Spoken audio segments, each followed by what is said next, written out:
नमस्कार मंडळी, कसे आहात? मस्त ना.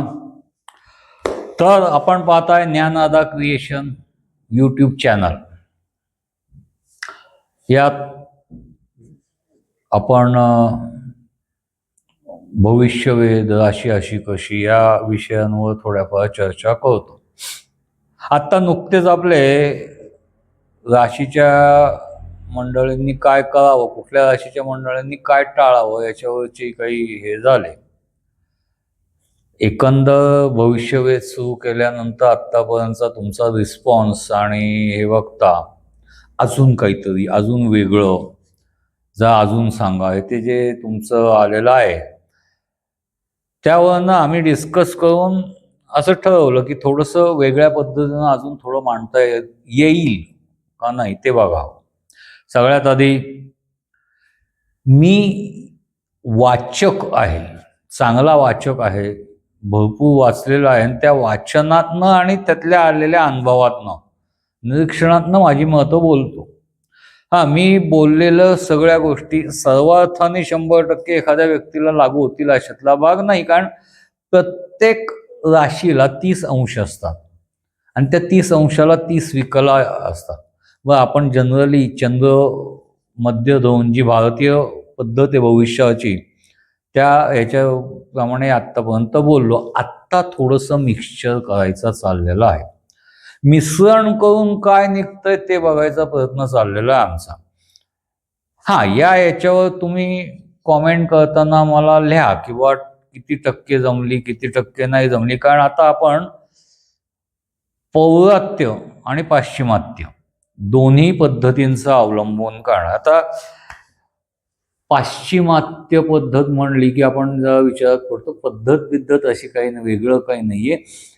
त्यांनी सूर्य मध्य पद्धतीनं अभ्यास केलेला आहे. जसं आपण चंद्र मध्य पद्धतीनं सेंटर चंद्र हा गृहीत धरून अभ्यास करतो, तसं ते सूर्य सेंटर पकडून अभ्यास केलेला आहे.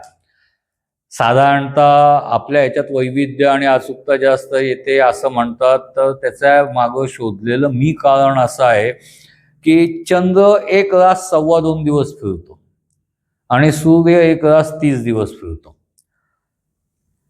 नॅचरली असं होतं ना, ज्या वेळेला संख्या वाढते त्यावेळेला गणितीय पद्धतीनं येणारा अनुमान थोडंसं वर खालती होतं.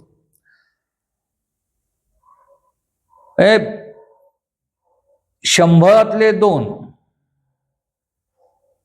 थोडेसे ॲक्युरेट येतात, पण 2 मधला अर्धा हा जास्त ॲक्युरसीवर जातो. एक माझा ठोकताळा. मी त्याच्यातही असं नाही म्हणत की तो 100% माझा बरोबर किंवा 100% त्यांचा बरोबर आहे. तर सूर्यमध्य पद्धत म्हणजे काय, तर सूर्याला सेंटर मानून हे केलेली पद्धत. आत्ताच मी तुम्हाला सांगितलं की बस साधारणतः एका राशीत सूर्य 1 महिना म्हणजे 30 दिवसाच्या आसपास थांबत असतो. मग त्याला सेंटर पकडून जर समजा आपण एक वर्तुळ काढलं तर त्या वर्तुळातल्या घटना त्यांनी त्या ह्याच्यात हे केलेल्या आहेत. तर यात आपण मिश्रण केलंय. म्हणजे काय केलंय, तर या व्यतिरिक्त एक आहे की भृगुसंहिता नावाचा प्रकार आहे. प्राचीन अर्वाचीन काळी भृगु ऋषींनी पुढील 1000 वर्ष जन्माला येणारे जीव कुठनं आलेले असतील, कुठल्या त्यांचा आधीचा जन्म काय असेल आणि पुढचा जन्म काय असेल आणि कर्म काय असतील याबाबत साधारण अंदाज व्यक्त करून ठेवलेले आहेत. एक आहे आश्चर्यकारक म्हणायचं तर ती भृगुसंहितेचं मी जेव्हा वाचन केलेलं होतं त्यावेळेला माझ्या स्वतःच्या वैयक्तिक बाबतीत जर सांगायचं झालं तर साधारण 85% आसपास कन्फर्म बरोबर आलेलं आहे. आता मी रिटायर्ड आहे, 58 एज आहे माझं.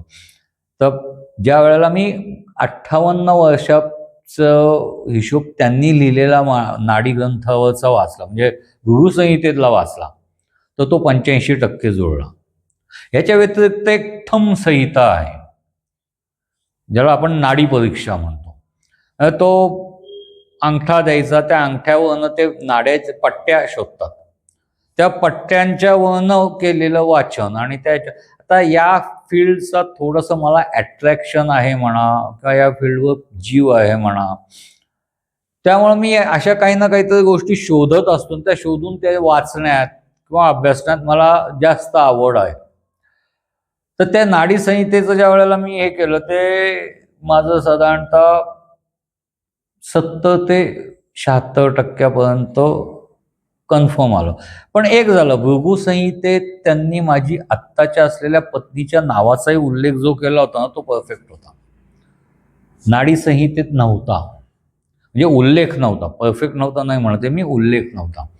या व्यतिरिक्त भृगु संहितेतले ज्या गोष्टी ज्या पद्धतीनं मॅच होल्या किंवा घडत गेल्या, त्या ह्याच्यात नाडी संहितेत मात्र म्हणजे थंब संहितेत आपण म्हणू थोड्याशा वर खालती झालेल्या होत्या. म्हणजे काही गोष्टी नंतर घडल्या, काही गोष्टी आधी घडल्या.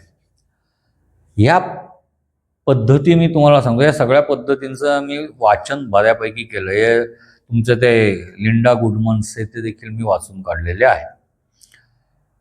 तर त्या सगळ्याचं मिक्सचर करून आपण एक टॉपिक बनवावा का, असा एक विचार जस्ट आमच्या चर्चेत आला आणि तसा मी प्रयत्न करतोय.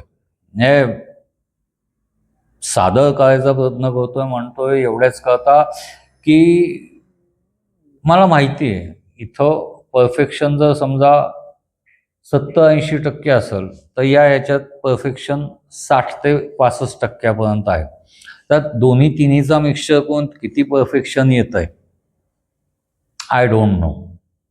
ते तुम्हाला तपासावं लागेल, ते तुम्हाला शोधावं लागेल आणि त्यानुसार तुम्ही मला रिप्लाय जर केला किंवा कमेंट्स टाकल्या तर मी खरंच तुमचा निश्चित आभारी आहे. कारण त्या कमेंट्सवरनं मला पुढची डेव्हलपमेंट्स कळणार आहेत.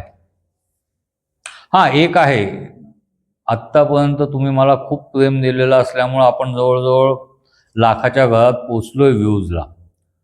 असंच पुढं तुमचं प्रेम राहावं. फक्त ते व्ह्यूज देताना तुम्ही सबस्क्राईब आणि लाईक का करत नाही हे मला अजूनही न उलगडलेलं कोड आहे. कारण सबस्क्राईबची संख्या खूपच ओढावलेली आहे. व्ह्यूज होत आहेत पण सबस्क्राईब होत नाही. तर त्याच्याबाबत तुम्ही थोडीशी काळजी घेतली तर बरं होईल. जाऊ आपण आता लवकरच पहिल्या याच्याकडं जाऊ. धन्यवाद.